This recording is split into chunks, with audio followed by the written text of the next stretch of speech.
నేను మన సూర్యాపేటలో కూడా చెప్పినాను. ఇది ప్రస్తుత ప్రభుత్వం యొక్క తెలివి తక్కువ, అసమర్థ, అవివేక, చెవట విధానాల వల్ల, అర్భకత్వం వల్ల ఈ దరిద్రం మన రాష్ట్రానికి వచ్చింది. ఒకటే మాటలు చెప్పానంటే ఏం కనబడుతుందండి?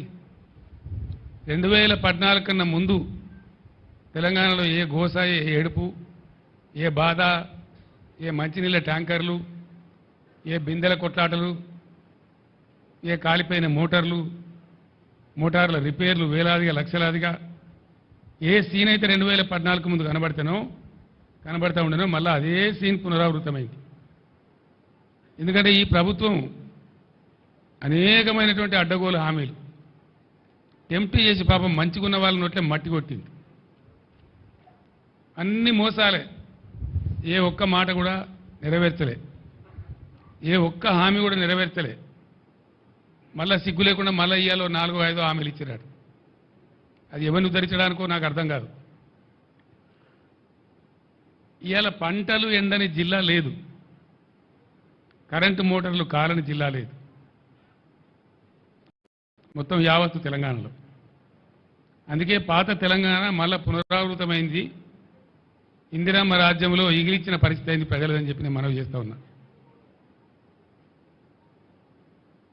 ఇక్కడ బాధాకరం ఏంటంటే నీటి నిర్వహణ సామర్థ్యం తెలియనటువంటి లత్కోర్లు రాజ్యం వెళ్తున్నారు కాబట్టి, అసమర్థులు చవట దద్దమ్మల రాజ్యంలో ఉన్నారు కాబట్టి ఇవాళ ఈ పరిస్థితి సంభవించింది. ఎందుకు వస్తుందండి ఈ పరిస్థితి? నేను ఒక విషయం మీకు స్పష్టంగా చెప్పదలుచుకున్నాను. 2-3 ఉన్నాయి, చిన్న చిన్న అవి చెప్పేస్తాను. ఏం జరుగుతూ ఉంది రాష్ట్రంలో? అసలు ఈ పరిస్థితి ఎందుకు వచ్చింది? పర్టికులర్లీ కరీంనగర్లో ఎందుకు రావాలా? కరీంనగర్ కానీ, మెదక్ కానీ, గోదావరి బేసిన్లో ఉన్నటువంటి ఇంకా అనేక ఇతర జిల్లాల్లో కానీ ఎందుకు రావాలి ఈ పరిస్థితి? నాకు అర్థం కాదు. ఇది కాలం తెచ్చిన కరువా, మనుషులు తెచ్చిన కరువా, కాంగ్రెస్ తెచ్చిన కరువా? ఈ కరువు కారకులు ఎవరు? ఎవరి అసమర్థత, ఎవరి తెలివి తక్కువతనం?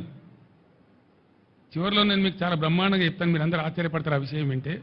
ఇక్కడ చాలామందికి తెలివై, నిజాలు తెలివై. నేను ఇప్పుడు చెప్తాను, మీకు విప్పి చెప్తాను.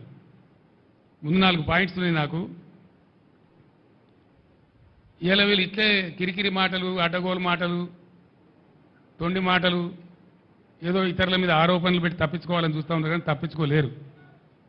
నేను హెచ్చరిస్తా ఉన్న ఈ ప్రభుత్వాన్ని, ఖచ్చితంగా ఎండిన పంట రాళ్లవాన అని మీరు అనుకుంటా ఉన్నారు. రాళ్లవాన కాదు. దాని ద్వారా పోయింది 1,50,000 ఎకరాలు. కానీ 15 లక్షల నుంచి 20 లక్షల ఎకరాల మధ్య ఇలా పంటలు ఎండిపోయినాయి. నేను పర్యటించిన 4-5 గ్రామాలలో, నా పర్యటన లేని గ్రామాలలో కూడా రైతులు అడ్డం వచ్చి ఆ బెదిర కావచ్చు, గంగాధర కావచ్చు, ఇంకో చోట ఎండిపోయిన వరి చేలు తీసుకొచ్చి అడ్డం తిరిగి బస్సు ఆపి మళ్ళీ నా చేతికి చెప్తా ఉన్నారు, సార్ మా ఊళ్ళో 600 పోయింది, మా ఊళ్ళో 800 పోయింది, మీదికి పొలం పచ్చగా కనబడుతుంది కానీ మొత్తం కింద పర్రెలు పెట్టింది చూడమని చెప్పి నన్ను పొలం లోపల దాకా తీసుకుపోయి చూపెట్టినారు. ప్రతి పంట, ప్రతి దగ్గర ఇదే పరిస్థితి. దీనికి ఏంది? నీటి నిర్వహణ సామర్థ్యం లేక, దాన్ని ఎట్లా వాడానో తెలియక, వైఫల్యం, ప్రభుత్వ వైఫల్యం ఒక కారణం. సరే, అదైతే నెటమటమైన పాత బోరు ఉన్నాయి కాబట్టి కరెంటుతోనన్న వారేసి దక్కించుకుందామంటే కరెంటు క్వాలిటీగా రాకపోవడం, మోటార్లు కాలిపోవడం రెండవ కారణం.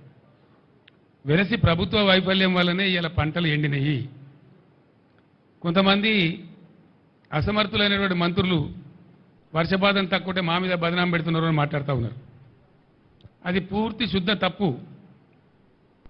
కొన్ని జిల్లాల్లో 7%, కొన్ని జిల్లాల్లో 16%, దాదాపు 20-25 జిల్లాలలో, ఉత్తర తెలంగాణ జిల్లాలలో, ముఖ్యంగా కరీంనగర్ లాంటి జిల్లాలో నార్మల్గా కురవాల్సిన దానికంటే అధిక వర్షపాతం కురిసింది. ఎక్కువ రెయిన్ఫాల్ ఉండగా కూడా ఈ పరిస్థితి ఎందుకు వచ్చింది అంటే పూర్తిగా ప్రభుత్వ అసమర్థత, ప్రభుత్వ వైఫల్యం తప్ప దీనికి వేరే కారణం లేదు. ఇక్కడ బాధ కలిగే విషయం ఏంటంటే, నేను కూడా దుఃఖంతో చెప్తున్న మాట ఏంటంటే, కాలం కాకపోతేనేమో రైతు ఇంత నష్టపోడు, కాలం కాలేదని దేవుణ్ణో ధర్మాన్నో తిట్టుకుంటాడు, పంట వేయడు. కానీ ఇక్కడ పంట వేసి పెట్టుబడి పెట్టి ప్రతి ఊర్లో కూడా వాళ్ళు రోధిస్తున్నది, బాధపడకుండా ఇలా మగ్దుంపూర్లో కానీ ప్రతి చోట తెప్పింది ఏంటంటే 25,000 పెట్టి